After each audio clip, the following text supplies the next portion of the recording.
Só foi eu começar a gravar que começou a surgir vários barulhos aleatoriamente. E vocês já sabem como é o barulho dos vídeos aqui, mas é isso, vamos começar. Oi gente, tudo bem com vocês? Pra você que ainda não me conhece, meu nome é Giovana, sejam muito bem-vindos a mais um vídeo.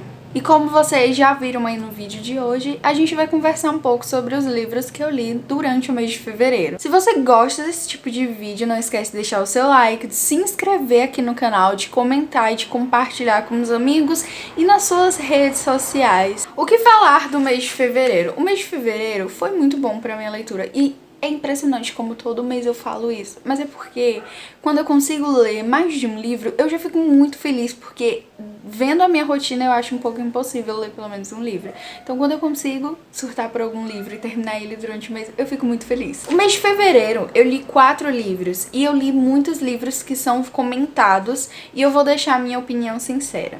O primeiro livro é Mil Beijos de um Garoto. Antes de começar a falar desse livro, eu preciso perguntar pra você que gosta de ler, que produz conteúdo, qual o nosso problema em favoritar um livro? Porque esse livro é muito falado em todas as redes sociais e eu não gostei desse livro. Eu achei ele terrivelmente problemático e eu fiquei... É isso mesmo? É realmente isso? Ele é favoritado, ele é perfeito e ele é isso. Ai, eu preciso me controlar quando eu começo a falar mal de livro ou falar muito bem, porque eu sou muito assim, intensa. Mil Beijos de Garoto conta a história da Pop e do Rooney, que eles são amigos desde a infância. Então, a história deles de amor começa desde criança. É uma história mais friends to love. Eles se conhecem com 8 anos e em um determinado momento a avó da Pop dá pra ela um potinho com 1000 papeizinhos que ela tem que preencher com 1000 beijos de um garoto que ela vai amar, que será o amor da vida dela. Então ela vai toda feliz contar pro Rooney que tem aquele potinho, que ela vai encontrar o cara e esse cara vai preencher o potinho com ela. E o Rooney diz assim: não, Pop, você é só minha, então eu preencherei o pote de 1000 beijos.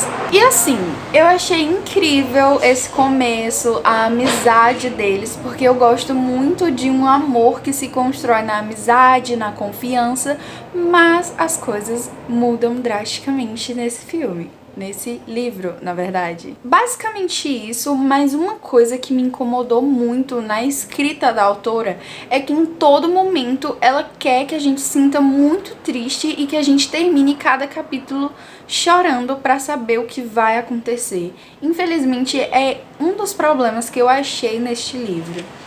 Ah, beleza. O segundo ponto é um livro Friends to Love, e ok.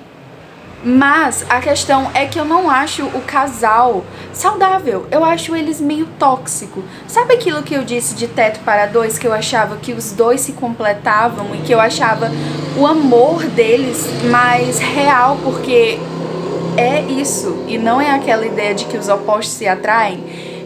Na minha cabeça, os opostos só se atraem para trazer mais confusão.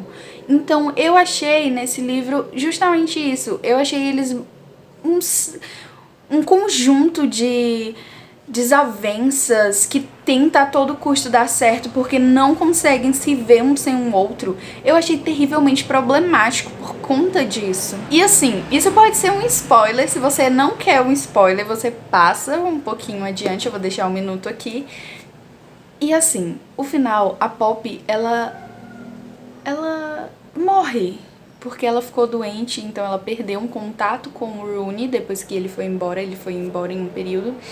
Então ela para de falar com ele, fica doente, ele volta, ela morre. E assim, entendi isso, mas o que me deixou completamente irritada foi o final. O Rooney, ele desistiu da vida dele, ele viveu só o que ele queria viver com a Pop e ele morreu. E quando ele morreu, eu fiquei tipo assim... hã? Que? Ele só tá deitado no chão e aí ele vê ela, então é isso que a gente descobre, ele morreu. E eu fiquei assim, caramba, o que tá acontecendo? o que tá acontecendo. Outra coisa, pra vocês não disserem que eu tô só falando mal do livro, ele tem uma playlist incrível. Tem músicas do One Direction que a escritora, ela ouvia pra escrever o livro. Então eu amei a playlist. É uma das últimas folhas do livro e eu amei a playlist. E amei Say Friends to Love, porque eu comecei a gostar, mas nada melhor do que Enemies to Love. Só deixando claro. O segundo livro é Sol da Meia-Noite. Um adentro que eu tenho que fazer sobre isso. Eu não comecei esse livro em fevereiro. Se eu não me engano, eu comecei ele no comecinho de janeiro, mas eu não terminei em janeiro, então eu decidi colocar aqui nos lidos de fevereiro, porque eu terminei ele em fevereiro, mas eu não sei se ele é um livro lido em fevereiro. Começado e terminado. Esse é o conceito. Como vocês já sabem, Sol da Meia-Noite é a versão do Edward em Crepúsculo. E o que falar? Gente, ele é simplesmente incrível. Eu queria muito que tivesse aparecido algumas coisas do Edward, desse Edward do livro, nos filmes, porque certeza que muita gente iria shippar ele 1000 vezes mais com a Bella. Sério. Na minha cabeça, eu sempre shippei, eu sempre quis a Bella com o Edward, mas se fosse eu preferia o Edward. Então depois que eu li esse livro, eu fiquei assim, será? Será mesmo que eu escolheria o Jacob tendo essa perfeição que é o Edward? Porque ele é simplesmente incrível. E como vocês sabem, esse livro é enorme, é quase 800 páginas e no Kindle eu demorei muito para ler. O que me irritava um pouco nesse livro é porque todo capítulo o Edward tem que falar que talvez ele não fosse a pessoa ideal pra Bella, sendo que ele era a pessoa mais ideal. Ele é o que qualquer menina projeta, sabe? Por mais que você diga, eu não ligo pra isso, você queria sim um cara que te tratasse bem, que te priorizasse, que respeitasse seus sentimentos, que tentasse te entender. O Edward é perfeito, sério. Então, esse livro fez eu gostar mais dele e tentar entender o lado dele. Então, a gente vai vendo isso e eu queria muito esse lado do Edward nos filmes. De verdade. Então, eu dei 4 estrelas pra esse livro. E eu esqueci de falar, mas para 1000 beijos de garota eu dei 3. Booktalkers me odeiem por isso, mas eu dei 3. Eu achei um pouco tóxico esse livro. Eu falando mal de outro livro, sendo que eu nem tô contando dele, meu Deus. 1000 beijos de um garoto, você foi uma das minhas maiores ilusões de 2022. E o terceiro livro foi Clube do Livro dos Homens. O que falar desse livro? Ele é simplesmente sessão da tarde. E é aquele clichê que a gente assiste 10 mil vezes passando na TV. E toda vez que a gente passa, a gente fala assim, poderia assistir. Foi esse sentimento que eu tive com esse livro. Esse livro, ele conta a história do Gavin. Ele é um jogador de beisebol famoso, bonitão, mas que está numa fria no seu casamento. E então a mulher dele, a Thea, decide se separar porque ela não aguenta viver mais aquela vida de tipo, renunciei todos os meus sonhos e estou vivendo um casamento de lixo.